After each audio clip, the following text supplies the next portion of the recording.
Assalamualaikum warahmatullahi wabarakatuh. Saya Vinda Rahmawati dari kelas PGMID, Institut Agama Islam Negeri Ponorogo, tahun angkatan 2019. Di sini saya akan menyampaikan hasil review jurnal nasional untuk memenuhi mata kuliah Pendidikan Pancasila yang diampu oleh Ibu Ella Munifatus Sa'diyah MH. Jurnal yang saya ambil berjudul Radikalisme Islam dan Ancaman Kebangsaan yang ditulis oleh Robi Ngatun, Vol 26 nomor 1 tahun 2017. Tujuan dari penelitian ini yaitu untuk meneliti serta menganalisis dampak dari gerakan radikal dan ancamannya bagi masa depan bangsa Indonesia. Subjek yang digunakan dalam penelitian ini yaitu Pancasila dalam menghadapi gerakan-gerakan radikal tersebut. Metode yang digunakan dalam penelitian ini yaitu menggunakan metode kajian pustaka untuk menyusun argumentasi dan data secara efektif. Kajian pustaka berisi uraian yang sistematis tentang hasil penelitian terdahulu mengenai sebuah persoalan yang akan dikaji dalam sebuah penelitian.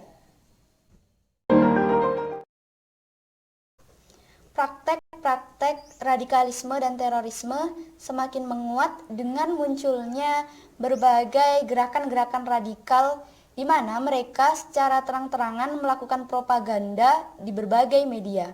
Salah satu gerakan radikalisme yang kita kenal yaitu salah satu gerakan radikal yang ekstrim atau biasa disebut juga dengan Islamic State Iraq and Suriah atau ISIS.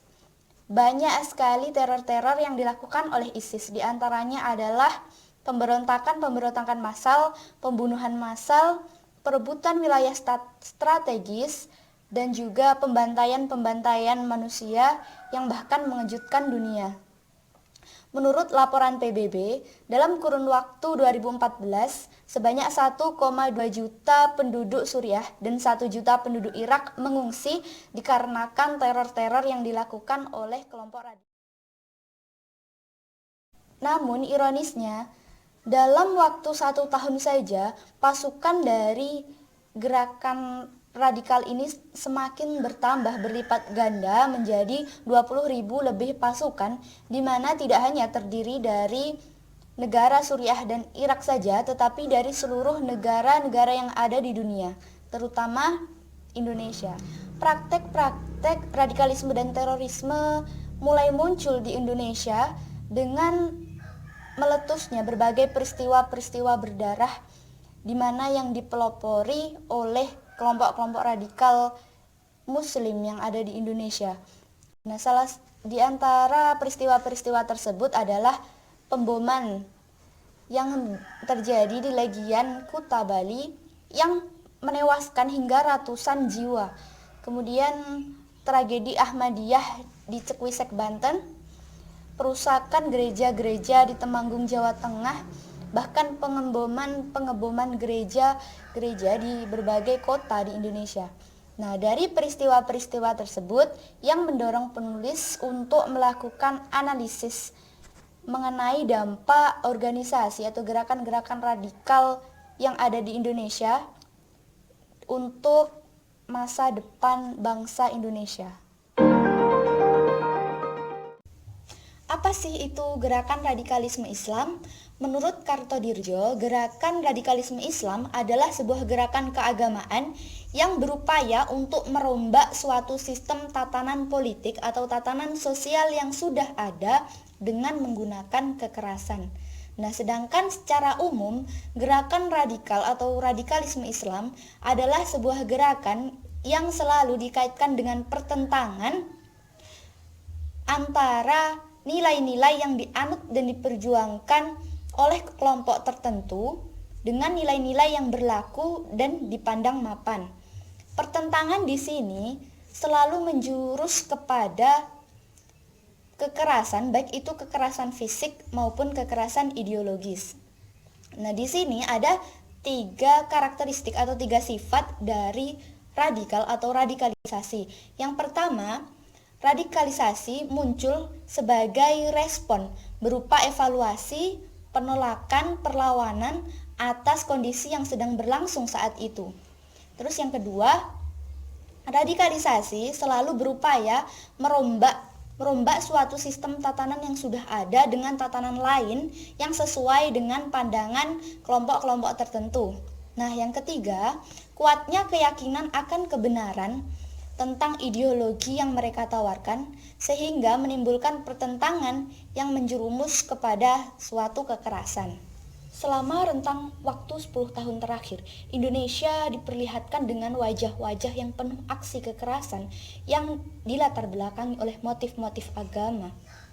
Mulai dari kekerasan kriminal kecil hingga teror-teror yang menyebabkan hilangnya nyawa banyak pihak. Dari aksi-aksi tersebut banyak sekali dipelopori oleh kelompok-kelompok radikal muslim di Indonesia yang mereka berargumentasi bahwa aksi-aksi yang mereka lakukan adalah sebuah aksi bela Islam dan juga jihad. Gerakan-gerakan radikal yang menyebar di seluruh wilayah di Indonesia melegitimasi tindakan-tindakannya berdasarkan seruan ajaran Islam. Nah, munculnya kekerasan-kekerasan yang berkedok agama itu terjadi karena adanya otoritarianisme terhadap teks atau nas Al-Quran yang seolah-olah menyuruh mereka memerintahkan kepada kekerasan. Nah, padahal teks tersebut atau teks yang berkaitan dengan kekerasan itu sangat tergantung dengan siapa pembacanya, siapa penafsirnya, siapa yang memaknainya. Jika seseorang yang membacanya tersebut memiliki semangat untuk melakukan aksi kekerasan, maka teks tersebut akan terlegitimasi terhadap aksi kekerasan. Nah, jika sebaliknya, maka tidak akan mungkin terjadi seperti itu. Nah, maka dari itu, jika kita menemukan sebuah teks yang atau nas Al-Quran yang isinya tentang perintah untuk melakukan kekerasan, memerintahkan tentang kekerasan, nah sebaiknya kita cari dulu, kita searching dulu bagaimana toh ini asbabul nuzulnya, bagaimana toh ini ilmu ulumul Qur'annya, apakah sudah benar, maka tidak akan mungkin hal tersebut terjadi dan tetap dalam konteksnya, tetap dalam artian atau makna yang sesuai dengan konteksnya. Wajah-wajah Islam yang ramah dan penuh sopan santun menjadi identitas perjalanannya di bumi pertiwi yang diajarkan dan didakwahkan oleh Wali Songo. Namun seiring dengan perkembangan zaman, dakwah dan perkembangan Islam mengalami kemunduran dikarenakan kekerasan melalui gerakan-gerakan radikal Islam. Munculnya ideologi-ideologi baru dalam Islam itu dipengaruhi oleh mazhab pemikiran Muhammad bin Abdul Wahhab atau Wahhabi yang saat ini menjadi ideologi resmi pemerintah Arab Saudi yang digolongkan sebagai penganut Islam garis keras. Berbagai gerakan-gerakan radikal di Indonesia juga memiliki tujuan dan alur yang berbeda antara satu dengan yang lainnya. Ada yang hanya sekedar memperjuangkan implementasi Islam tanpa harus mendirikan negara Islam, tetapi ada pula yang ingin mengganti ideologi Pancasila menjadi kekhalifahan Islam.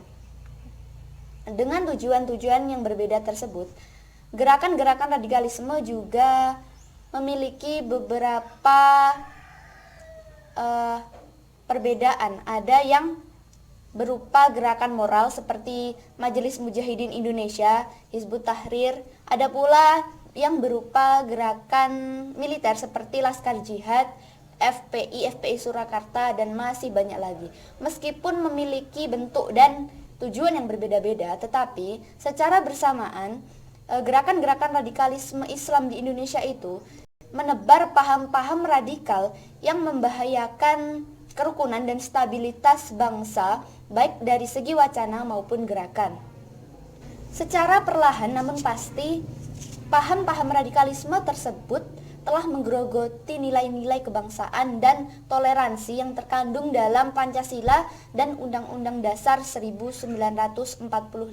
Pemerintah juga memiliki kekhawatiran yang sama akan bahayanya gerakan-gerakan radikal di Indonesia tersebut. Bapak Presiden Joko Widodo menegaskan bahwa pemerintah akan berupaya penuh dalam menekan tumbuh kembangnya gerakan-gerakan radikal yang dapat memecah belah bangsa. Dalam acara pengurus besar Nahdlatul Ulama di Karanganyar, Jawa Tengah dalam acara dialog besar yang mengusung tema deradikalisasi dan radikalisme agama di Indonesia secara kompak memiliki pandangan bahwa radikalisme agama yang ada di Indonesia secara masif dan meyakinkan telah memecah belah bangsa, yaitu merusak keutuhan NKRI sebagai negara yang bineka. Mulai dari gerakan, aksi, dan ideologis yang diperjuangkan oleh kelompok radikal Islam di Indonesia secara meyakinkan memberikan sinyal kuning bagi masa depan persatuan dan kesatuan bangsa Indonesia. Aksi-aksi radikalisme, intoleransi, dan lunturnya cinta kepada Pancasila dan bangsa Indonesia merupakan bencana besar yang harus diwaspadai oleh semua elemen bangsa yang menginginkan keutuhan NKRI ini. Nah, maka dari itu, ketegasan pemerintah, kepedulian organisasi kemasyarakatan, dan tindakan konstruksi warga Indonesia harus diperhatikan untuk meminimalisir dan mencegah timbulnya paham-paham radikalisme, dan itu harus dimulai dari sekarang. Penulis sangat baik dalam memaparkan argumentasi-argumentasi dan data-data secara efektif. Kemudian bahasanya mudah dipahami dan peristiwa-peristiwa tentang radikal-radikal terjadi itu secara terperinci. Hanya saja pada jurnal ini penulis banyak membahas tentang gerakan-gerakan radikal di luar negeri. Nah, jadi tidak terlalu fokus kepada Indonesia. Fenomena radikalisme dan terorisme agama di Indonesia seperti yang telah saya paparkan di pembahasan tadi, itu sangat erat hubungannya dengan aksi-aksi dari kelompok radikal-radikal tersebut. Nah, aksi-aksi radikalisme, intoleransi, dan hilangnya rasa cinta terhadap Pancasila dan Undang-Undang Dasar 1945 adalah sebuah bencana besar yang harus diwaspadai oleh semua elemen bangsa Indonesia yang menginginkan keutuhan NKRI. Nah, maka dari itu kita sebagai warga Indonesia harus tetap cinta terhadap negeri kita, baik itu Pancasila, sistem pemerintahannya, dan semua aturan-aturan yang telah diberikan oleh pemerintah. Nah, jika dihubungkan dengan Pancasila, bagaimana toh sikap kita agar terhindar dari sikap-sikap atau paham-paham radikalisme tersebut? Nah, untuk kita menghindari sikap-sikap tersebut, kita harus menjadikan Pancasila sebagai dasar dalam diri kita. Jangan jadikan Pancasila hanya sebagai dasar negara, tetapi jadikan pula sebagai dasar diri kita untuk membentengi kita dari paham-paham radikalisme atau pemikiran-pemikiran radikal. Nah, seperti itu. Nah, dengan kita menerapkan sila-sila Pancasila, menghayati, memfilsafati apa itu Pancasila, kita terapkan di kehidupan sehari-hari, pastinya sikap-sikap radikalisme, sikap-sikap ingin memberontak itu tidak akan muncul dalam diri kita. Maka dari itu kita harus mencintai Pancasila, kita amalkan sila-sila yang terkandung dalam Pancasila tersebut. Demikian presentasi atau hasil review jurnal yang saya sampaikan. Apabila ada kekurangan mohon dimaafkan. Akhiran, wassalamualaikum.